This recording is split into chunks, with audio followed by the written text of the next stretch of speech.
Pozdravljeni in dobrodošli v Innovation. Sem vaša gostiteljica Lynn Plahmajer in hvala, da ste se nam pridružili. Danes bomo govorili o najnovejših inovacijah na področju zdravstvene tehnologije za telesno in duševno zdravje, saj je Izrael pionir na obeh področjih.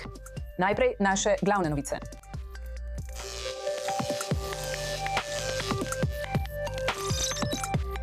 Največji izraelski zdravstveni ponudnik Clalit je uvedel edinstven sistem umetne inteligence, ki proaktivno stopi v stik s pacienti, še preden se ti sploh zavedajo, da potrebujejo zdravstveno oskrbo. Obiskala sem konferenco Clalit, da bi izvedela, kako deluje.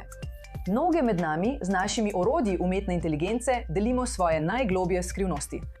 Zdaj ena izraelska družba izkorišča isto tehnologijo, da nudi podporo za duševno zdravje 24 ur na dan, vse dni v tednu, neposredno prek vašega telefona.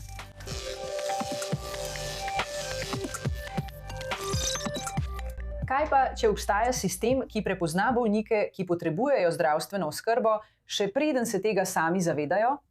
No, Clalit, največja zdravstvena organizacija v Izraelu, je našla način, kako vsako noč pregledati milijone zdravstvenih kartotek. To zdravnikom pomaga, da pravočasno stopijo v stik z bolniki, svetujejo preiskave, napotijo bolnike k strokovnjakom ter po potrebi spremenijo ali uvedejo zdravila. Pridružila sem se konferenci Clalit, da bi videla, kaj ta novi sistem omogoča in kako zdravniki nanj reagirajo. Zdravstveni strokovnjaki in več kot 800 zdravnikov iz Clalit Health Services, ene največjih zdravstvenih organizacij tukaj v Izraelu, se zbirajo na tej konferenci tukaj v Tel Avivu. In seveda, o čem drugem bi lahko bila ta konferenca kot o umetni inteligenci? Toda ne o umetni inteligenci v teoriji. Tukaj jo uporabljajo, testirajo in vključujejo v resnično klinično odločanje. Tako se pridružujem konferenci, da vidim, kakšne inovacije bodo ambulante tukaj v Tel Avivu in v Izraelu pripravile za nas. Gremo! In na čelu tega je novi sistem AI Pro, preboj na področju preventivne, napovedne in personalizirane medicine. Vsako noč bomo pregledali vse paciente Clarity in jih bo algoritem obdelal po smernicah. In na to bo ugotovil, od česa bi lahko vsak pacient imel koristi. Kakšna priporočila bi dali vsakemu pacientu, kot da bi najboljši diabetolog pregledal vsakega pacienta čez noč. In to počne vsak dan. Tako, 200 tisoč ljudi prejme tovrstno spremembo zdravljenja na podlagi umetne inteligence, kjer se podatki pacienta in smernice združijo in spremenijo v konkretna priporočila, kaj je dobro zame, katero je pravo zdravilo zame v tem trenutku. Katera je prava diagnostika, ki jo moram opraviti, da se moje stanje ne bo poslabšalo, da ne bom dobil sladkorne bolezni, da ne bom imel okvare ledvic. In mislim, da je to lepota tega. Ne gre za tehnologijo, gre za preobrazbo oskrbe. To je način oskrbe prihodnosti. In trenutno imamo tehnologijo, da to omogočimo. To je edinstveno na svetu. Ni veliko zdravstvenih organizacij, ki imajo 5 milijonov pacientov in imajo vsi pacienti centralno digitalizirane podatke, kjer so informacije na voljo in pripravljene za uporabo ter izvajanje. In to ni edina medicinska revolucija. Nudimo nosljivo napravo brez manšete za 24-urno merjenje krvnega tlaka. Tehnologija se v osnovi imenuje PPG. Kar počnemo je, da usmerimo svetlobo v bolnikove krvne žile, zbiramo odboj svetlobe iz krvnih žil in tako ustvarimo meritve. Tako, zdaj lahko vidite, kako izgleda bobnič. Vidite zeleni krog in kljukico, podobno kot pri aplikaciji Waze. Prišel sem na cilj, zdaj vidite bobnič. Povsem jasno. Imamo še veliko več vrst preiskav, ki jih lahko opravi Tito. In imamo dodatne naprave, ki jih je mogoče priključiti na Tita, kot so SPO2, merjenje krvnega tlaka in tako naprej. Tako lahko opravite veliko različnih vrst preiskav v udobju svojega doma in se posvetujete z zdravnikom v 15 minutah. To je postaja za merjenje vseh vitalnih znakov. Recimo, da prihajate v ambulanto, namesto da vas zdravnik pošle k medicinski sestri, da vam izmeri krvni tlak, greste tja in tako naprej. Pacient pride v ambulanto, veste, lahko se sam preveri na postaji in vsi podatki se samodejno pošljejo zdravniku. Zdaj, za ljudi, ki delajo dan in noč, da nas ohranjajo pri življenju, bodo naprave, prikazane tukaj, oblikovale ne samo našo prihodnost, ampak tudi njihovo. Glavna prednost, ki jo dobivamo z umetno inteligenco, je sposobnost, da pregledamo naše paciente in najdemo tiste, ki nas najbolj potrebujejo. Zelo smo veseli, da lahko paciente spremljamo nadaljavo, ne da bi od njih zahtevali, da pridejo k nam. Zato to naredimo na nov način, na povezan način. Navdušeni smo tudi nad roboti, ki bodo tam čez nekaj let celo v Halidu. Pomagali bodo medicinskim sestram in zmanjšali čas, ki ga potrebujejo za administrativno delo, in bodo lahko z bolniki se pogovarjali z njimi, bili tam, kaj ne? Ker karkoli bomo naredili, srčnost medicinskih sester bo vedno ostala. Jaz vidim umetno inteligenco kot orodje, kot ključno orodje, kot nujno orodje v vsaki kliniki, na vsaki točki oskrbe, da jo uporabljamo kot vodilo, kot pomoč zdravnikom pri diagnosticiranju in zdravljenju. To bo orodje, kot je moj stetoskop ali kot naprave za merjenje krvnega tlaka. Umetna inteligenca je še eno orodje oziroma pomočnik. Vem, da je to malo več kot samo orodje, ampak to je prihodnost, jaz.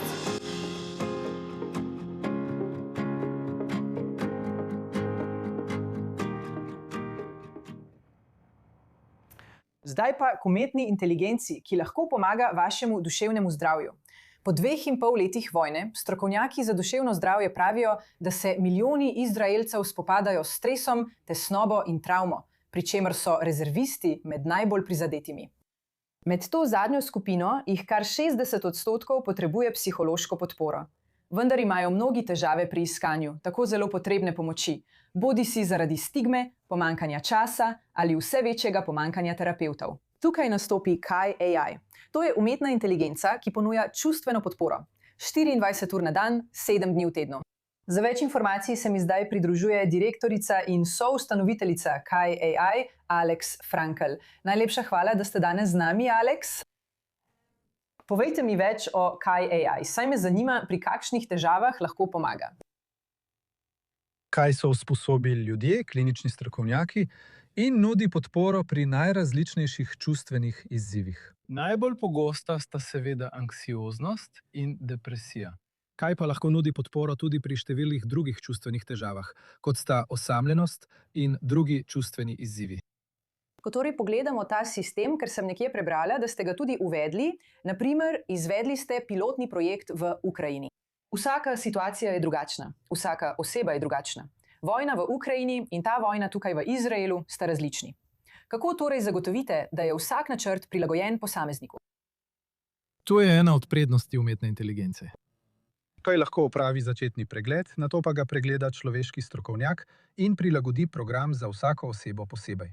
In kaj je drugačen za vsako skupino uporabnikov? Tako smo po 7. oktobru zagnali Kaja v hebrejščini tukaj v Izraelu in sodelovali smo z rezervisti, pa tudi z učenci, dijaki srednjih šol. Sodelujemo z občani v Ramat Ganu in vsaka skupina je drugačna, zato umetno inteligenco posebej prilagodimo za vsak primer uporabe. Tako, naprimer, ko pacient kaže znake samomorilskih misli ali hude stiske, kako se Kai AI spopade s temi mislimi? To je velika razlika med Kai in ChatGPT. Kai ima vedno človeka v procesu, Kai je usposobljen za prepoznavanje čustvene stiske in bo primer predal naprej. Takoj bo opozoril človeka. Imamo ekipo ljudi na voljo, 24 ur na dan, 7 dni v tednu, in če prepoznamo resnično tveganje, bomo poslali pomoč. In žal se je to zgodilo v Izraelu in tudi v drugih državah. Pred samo nekaj tedni smo rešili mlado mamico, ki je bila zelo, zelo depresivna in je to delila s Kajem in uspeli smo ji pomagati v realnem času. To je zelo, zelo pomembno. Torej tudi naprej spremljate, imate ljudi, ki so na strani umetne inteligence in prav tako spremljajo situacijo, kar to naredi edinstveno na svetu. Kaj bi torej rekli? Je to prednost, ki jo ima Kai AI v primerjavi s tradicionalno umetno inteligenco ali tradicionalno psihološko pomočjo? Kaj ima zdaj prednosti? Umetna inteligenca je zelo dobra pri prepoznavanju stiske, nudenju psihoedukacije in stalni podpori. In deluje 24 ur na dan, 7 dni v tednu. Tako lahko čustveno podporo razširimo na 100.000 in na to milijone ljudi. In na drugi strani je Kaj doslej sodeloval z več kot 200.000 ljudmi. Izvajamo randomizirane klinične študije. Sodelovali smo z ameriškim psihološkim združenjem, da bi Kaj resnično preverili in odobrili, ter pokazali, da je varen in etičen. Torej, to so nekatere prednosti, če primerjate Kaja s splošnim modelom. Ne bi pričakovali, da bi razvijalec delal s splošnim modelom ali da bi zdravnik delal s ChatGPT-jem. In vsak strokovnjak bo imel svojega specifičnega pogovornega AI-ja, ki bo deloval kot njegov kopilot. No, to je zagotovo prelomno orodje in nekaj, kar bi lahko spremenilo prihodnost skrbi za duševno zdravje. Torej, Alex Frankl, soustanovitelj Kaj AI, hvala, da ste bili danes z nami. Hvala. Psihedelične droge, ki so bile nekoč tabu, postajajo vse bolj splošno sprejete. Bela hiša si prizadeva za hitro uvedbo zdravljenj na osnovi snovi, kot je ibogain. To bi lahko pomenilo pomemben preobrat v boju proti depresiji, PTSP-ju in zasvojenosti. Podprto z naraščajočo zvezno podporo in milijoni investicij se zdaj postavlja vprašanje, ali je psihedelicna terapija tik pred tem, da preoblikuje duševno zdravstveno oskrbo. Za več informacij se mi zdaj pridružuje Itamar Glac, ste izvršni predsednik podjetja Psirings. Ali nam lahko razložite, kaj je ibogain in kakšno prednost ima v primerjavi z drugimi psihedeliki? Pravzaprav je ibogain naravni psihedelik, za razliko od MDMA ali LSD, ki sta sintetična. To je nekaj, kar prihaja iz narave. Pred mnogimi leti so ga odkrili v Srednji Afriki in so ga tam dolga leta uporabljali med bojevniki. Trenutno po približno 30 letih uporabe v Franciji kot antidepresiv in zdravilo proti utrujenosti. Uporabljali so ga 30 let, dokler ga niso leta 1965 zaradi zlorab prepovedali. Zdaj pa se vrača. Ibogain je zelo močen psihedelik in verjamemo, da bi bila uporaba v zelo majhnih mikroodmerkih 24 dni dovolj, da bi spremenila način zdravljenja depresije pri bolnikih, ki ne odgovarjajo na običajno zdravljenje depresije. Zakaj mislite, da je zdaj čas, ko ZDA spreminjajo svoje stališče glede tega psihedelika? No, najprej to prihaja s strani vlade in samega predsednika. Kolikor razumem, ga te dejavnosti in ta zdravila tudi zanimajo. In to vidimo kot nekaj zelo pomembnega, ker na eni strani nimamo novih zdravil na trgu, po drugi strani pa obstaja več psihedelikov, ki so bili uporabljeni večkrat in več let. Tako postaja to vse bolj in bolj raziskano v kliničnih študijah in zato je zelo blizu prihodu na trg. Kaj pa Izrael? Kako je to tukaj sprejeto? No, tudi v Izraelu mislim, da je to dobro sprejeto, ker v številnih psihiatričnih krogih izvajajo študije z ibogainom, psilocibinom, MDMA, LSD in drugimi. Tako da je to nekaj, na kar se psihiatrična skupnost v Izraelu zelo veseli, mislim, novih zdravil, ki jih je mogoče razviti. Torej mislite, da to ni le modna muha? Je nekaj, kar bi res lahko spremenilo duševno zdravstvo v prihodnosti? Da že obstajajo nekatere klinične študije, ki so pokazale učinkovitost različnih psihedelikov, ne z ibogainom, ampak z drugimi. Vendar verjamemo, da bo to mogoče dokazati in da bo dokazano v kliničnih študijah, ki bodo izvedene v naslednjih nekaj letih. Neverjetno. Najlepša hvala, Itamar Groto, izvršni predsednik pri Psiriksu. Hvala, da ste se mi danes pridružili. Hvala, nasvidenje. Zdaj od preprečevanja prezgodnjih rojstev do prinašanja krvnih laboratorijev na dlan vaše roke in omogočanja zdravnikom, da nadaljavo v realnem času spremljajo bolnike, izraelska zagonska podjetja premikajo meje inovacij v zdravstvu. Na Biomed Israel nekatere najbolj napredne zagonske družbe v državi predstavljajo tehnologije, ki bi lahko na novo opredelile prihodnost medicine. Poroča Nataša Kerčik.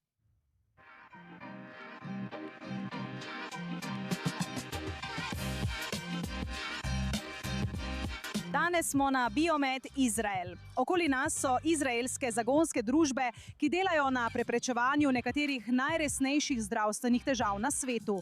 Izraelski sektor življenjskih znanosti je dom približno 1600 različnim podjetjem. Ogledali si bomo nekatera podjetja, ki se šele pojavljajo.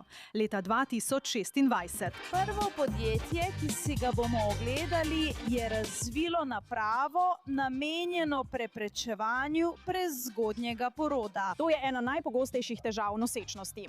Ta majhna naprava tukaj nam lahko poveste. Kako se imenuje in kako deluje? Mi smo Pregnantec. Naša naprava je elastičen silikonski obroč, namenjen temu, da se namesti visoko okoli materničnega vratu in preprečuje spontani prezgodnji porod. To je najpogostejši katastrofalen in drag zaplet nosečnosti. Vsak 10. otrok se rodi prezgodaj po vsem svetu. 1 milijon teh dojenčkov sploh ne preživi, več kot milijon pa jih trpi zaradi zapletov. Torej, ta naprava, kje je trenutno na voljo? Trenutno smo v klinični fazi. Izvedli smo 2 uspešni klinični študiji. V tej študiji so imele ženske med 50 in 60% možnosti za prezgodnji porod. In v tej študiji je 90% žensk rodilo ob predvidenem terminu. Njihove nosečnosti so bile lahke, normalne in so potekale gladko, brez zapletov, brez hospitalizacij in njihovi dojenčki so bili odpuščeni iz bolnišnice kot običajni dojenčki 2 dni po porodu.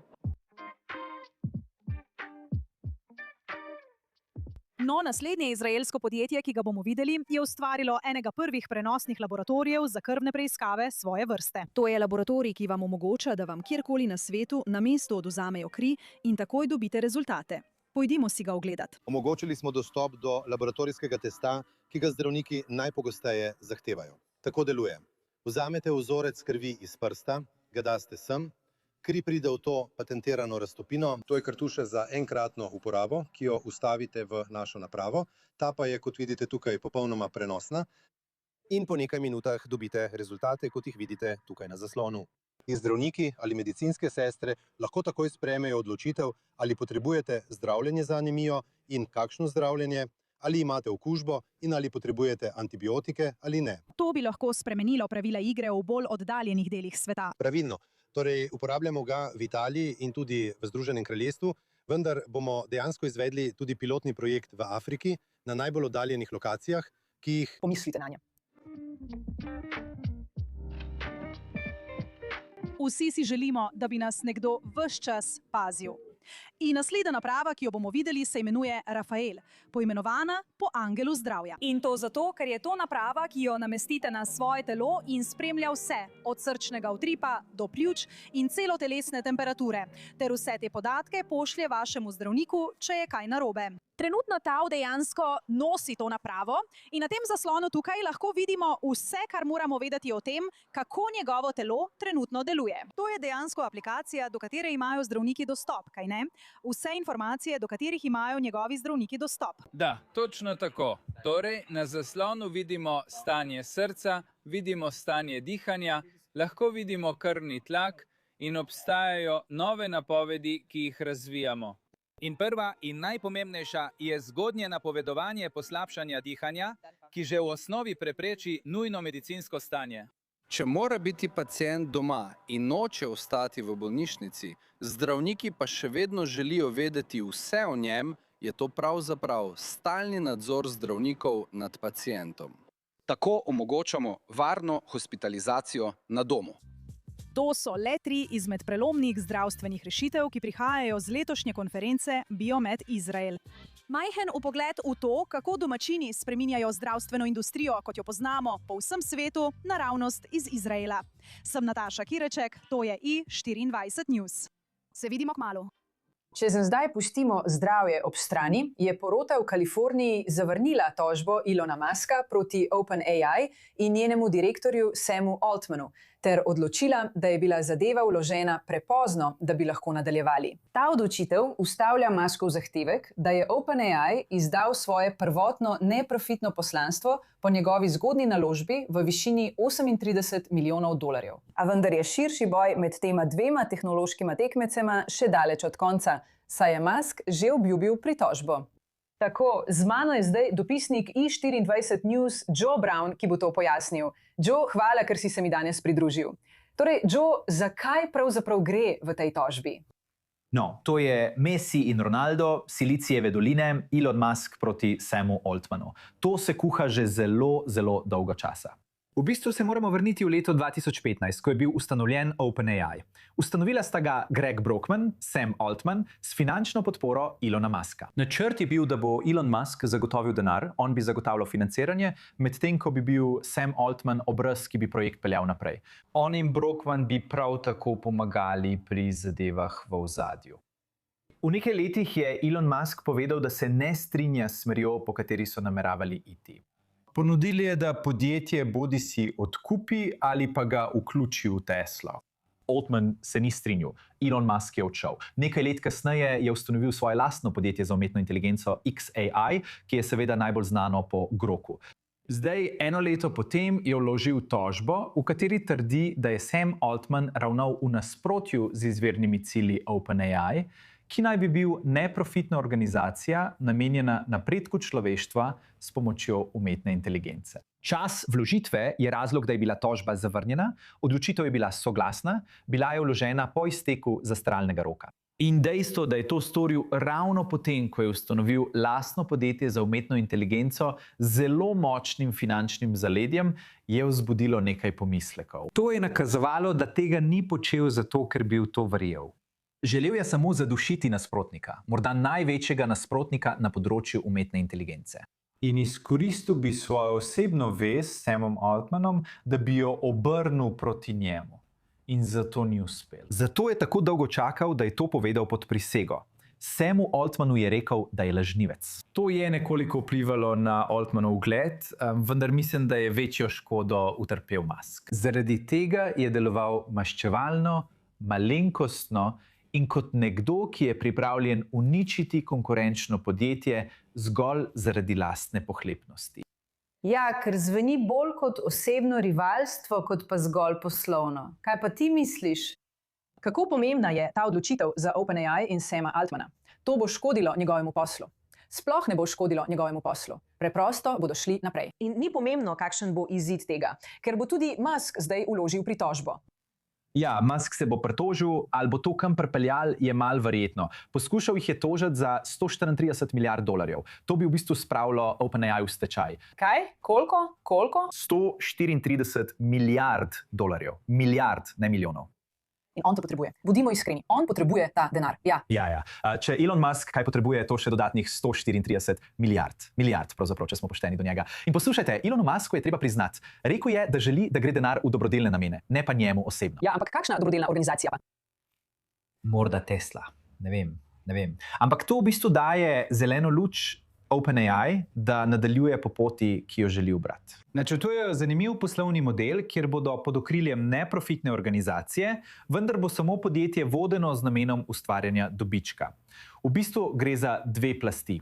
Na vrhu je tisto, kar počne Sam Altman. On je tisti, ki sprejema odločitve in to počne kot neprofitno dejavnost. To, da bi postali finančno vzdržni, še posebej na hitro rastočih in zelo konkurenčnih trgih umetne inteligence, potrebujete to konkurenco, potrebujete denar, ki se vlaga v to. Potrebno je najti načine, kako postati večji od drugih. Potrebno je širiti svoje podatkovne centre in to je tisto, kar si on želi narediti. In to mu v bistvu omogočilo, da to uresniči. V svoji glavi bo še vedno Elon Musk, bi se s tem sicer ne strinjal, ampak v mislih Sama Altmana bo še vedno napredoval umetno inteligenco v korist človeštva, hkrati pa bo vodil podjetje tako, da bo ustvarjalo dobiček zanj osebno. Torej, če prav razumem, gre za posel. Ne zase.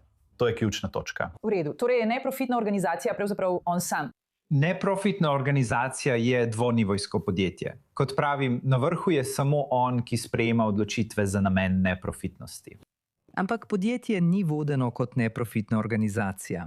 Pravi, da ne bo ustvarjalo dobička. Nima nobenega namena prodati OpenAI. Še vedno želi to narediti kot nekakšen velik preboj, ki bo povečal človeško produktivnost v prihodnosti, vendar noče od tega vzeti niti centa. Toda glede na to, kako se razvija trg umetne inteligence, bo moral dodati še tisti dodatni zagon, da bo lahko rasel hitreje kot Microsoft ali XAI sam. Ampak ali ni tudi on postal zelo bogat zaradi tega? Kdo je Sam Altman? Ja. Če bi prodal OpenAI, potem bi lahko postal več milijarder. Ko pogledaš, naprimer, premoženje Ilona Muska, ki znaša bilijon ali karkoli že danes, nisem zadnje čase preveril pri Forbesu, to temelji na tem, ali bi prodal vsa svoja podjetja. Teh sredstev nima v likvidnih sredstvih. Sam Altman nima toliko denarja v likvidnih sredstvih. Seveda, če bi jih želel prodati, bi zaslužil milijarde. Morda jih bo v prihodnosti želel prodati. Bilo je nekaj pritožb glede njegovega vedenja in njegovih ciljev za OpenAI. Zato je bil leta 2023 odstranjen s svojega položaja. Ponovno je bil imenovan šele po močnem odzivu zaposlenih. Torej, v prihodnosti bo morda želel prodati svoje podjetje. Morda bo želel ustvariti dobiček. Vendar trenutno pod prisego pravi, da si tega ne želi. Želi razvijati OpenAI v dobro človeštva. In to je tisto, kar želi narediti na začetku. To je tisto, za kar pravi, da si še naprej želi početi. Elon Musk se ne strinja, vendar se je sodišče odločilo za Altmana ne zaradi njegovih argumentov, ampak zaradi tehnične podrobnosti. Elon Musk je predolgo čakal, da je vložil pritožbo. Ja, in Musk se pritožuje. Torej bo morda še vedno v minusu za več kot 100 milijard dolarjev. Poglejmo, kako se bo to razpletlo. Kdo ve? To bo zelo, zelo velik finančni udarec za Elona Muska. Točno tako, zelo velik. No, želimo mu vse dobro. Hvala, Joe. Želimo vam vse najboljše, zelo dobro, ja. In to je vse, za kar imamo danes čas. Sem vaša voditeljica, Lynn Plahmajer. Pridružite se nam prihodnji teden za novo epizodo Innovation Nation. Hvala, ker ste gledali.